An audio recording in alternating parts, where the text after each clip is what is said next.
There are things so important to each and every one of us homeschooling mothers that are worthy of our time, our planning, and our intentionality. Deciding what matters in our homeschool means that those things should be put on the top of our priority list.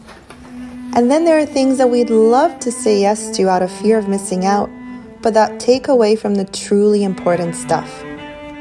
So grab a cup of coffee and join me as we talk about setting priorities mindfully for your homeschool and about the importance of planning and being intentional in the things that matter to you, and how saying no actually makes room for more of the good stuff in your homeschool and life.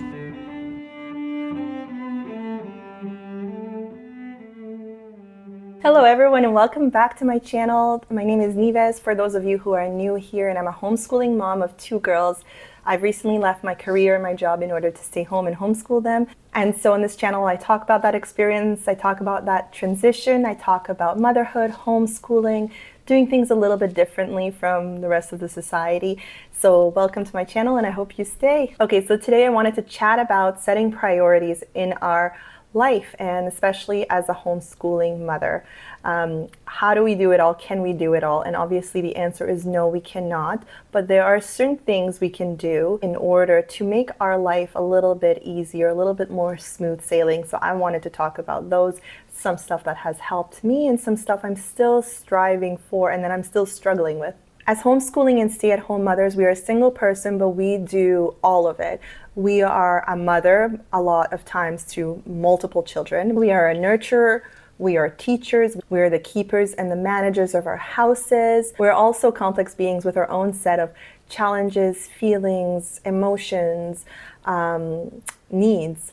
So we need to be conscious of that. So while we are imperfect beings and it would be very hard to build this perfect ideal life that we dream of, there are still things that we can do in our circumstances to set us on the right path and to keep us grounded so that we know where we are going and that we have the tools in order to get there.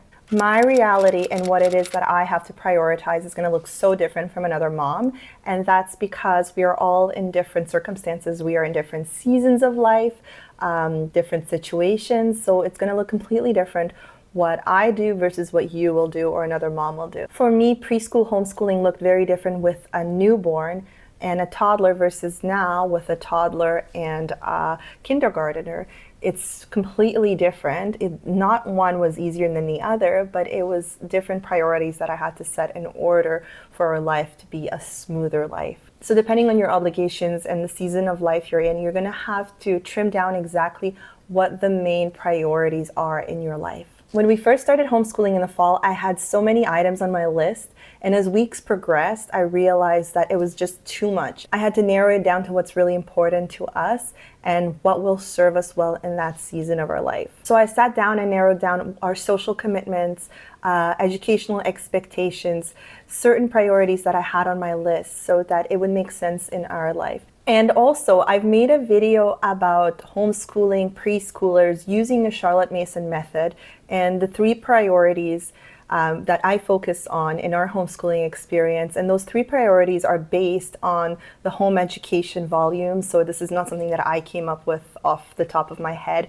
It's actually through my reading of Charlotte Mason home education. And so if you are interested in that, I'm going to leave the link below because it is very insightful for those of you who are starting to homeschool preschoolers or who are on a journey of homeschooling preschoolers and you want to narrow down what some top priorities for this age group would be and keep that top of mind for everything else you do. So I won't go into too many details, but just to sum up what it is we focus on in our homeschool, the 3 priorities of our homeschool are to instill good habits in our children, to feed our children's minds with beautiful, good, and true ideas, and plenty of outdoor time.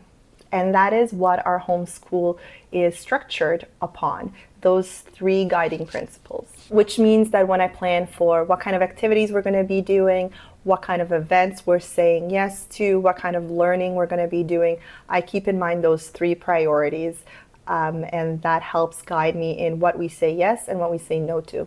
Having a clear vision of what's important to us in our family life and in our homeschool helps me weed out what's not important and helps me say yes to what works for us and no to what will not work for us. So just going back to when we first started homeschooling, I wanted us to do it all. I didn't want to miss on socialization opportunities. I said yes to things that really didn't serve us well and also that took away time that we could have spent doing other things that would have served us better. And I just wanted to really put us out there and meet families and meet friends. But it was a little bit too much. And I realized quickly after going to a couple of those events that it just wasn't for us at this time. And I needed to narrow it down and slow down. And I knew that I needed to ensure that my children got plenty of outdoor time, that we had so much time to read aloud together, that we had plenty of time in our home to attend to our home and learn those good habits together. And a lot of free play time, of course, as well, which is so, so important at this age. For example, one of the things on my priority list is the co-op that I've created and that we host every single week. I've created that in the beginning of the homeschool year. We have 7 families and we meet together every week. We learn seasonally. It's Charlotte Mason inspired, but it is not Charlotte Mason based. And it's something that my children and I derive a lot of good from, equally them as I do. They get to make friends and have a consistent group of kids that they're growing up with. And our main focus in the co-op is the natural world and nature learning. So every week we meet in my backyard and we learn together, we play together, and it's a beautiful social anchor to our homeschooling days and our entire homeschooling first year. And then same with my daughter's dance lessons. She loves ballet. She says that she wants to become a ballet teacher. So that's something that I keep top of mind, and that's something we invest our money in and our time in. And then our forest school, which is one morning a week. And it's something that does take away from a lot of other things we could be doing, but I see the benefits of my daughter attending forest school and how she's developed her own sense of self through learning about nature, her knowledge and her comfort with nature.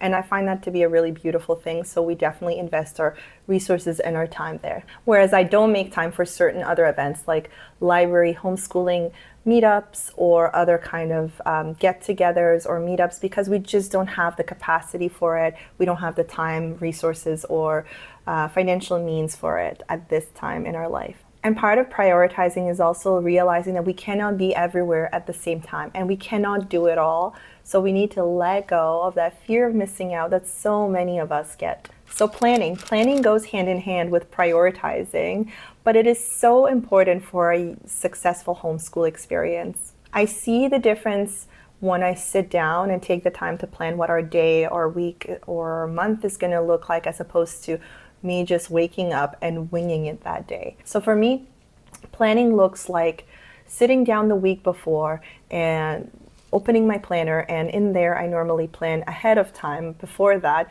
what it is we're studying each week, and then finding the materials for that subject. So right now, as preschooling Charlotte Mason homeschoolers, our main priority is our morning basket time. We don't really do much formal education besides my child learning to read, which she wanted to do.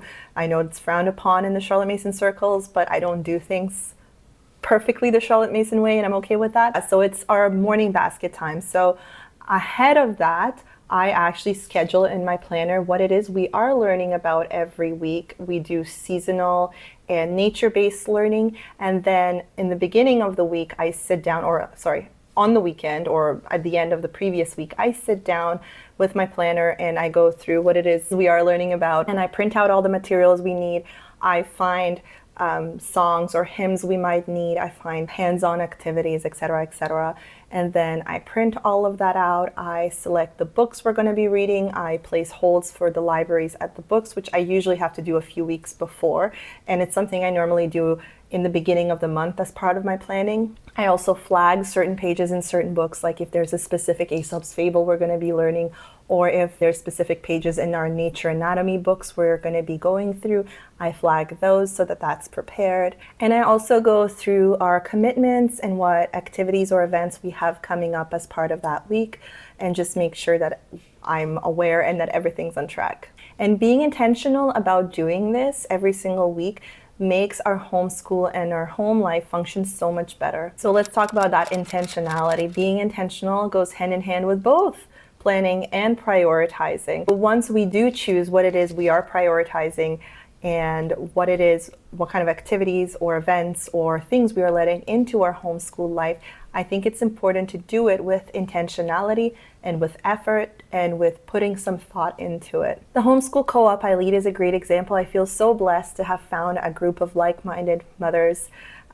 that want to do this with us and that meet up with us on a regular basis and that take the time to come to our house and learn with us and play with us and just have this homeschooling experience together. And I'm always reminded of the beauty of keeping the community alive and together. And I want to make sure that our time together is well spent, and that looks like planning what our year is going to look like, organizing fun, hands-on, seasonal themes for the kids, making treats for kids when I do get a chance, or for mothers as well, organizing field trips that fit within our themes as well, and just also working and teaching my children on how to be good hosts. Same goes with dance and forest school. It means teaching our children that once we start something, we finish it and we do it also with our best effort.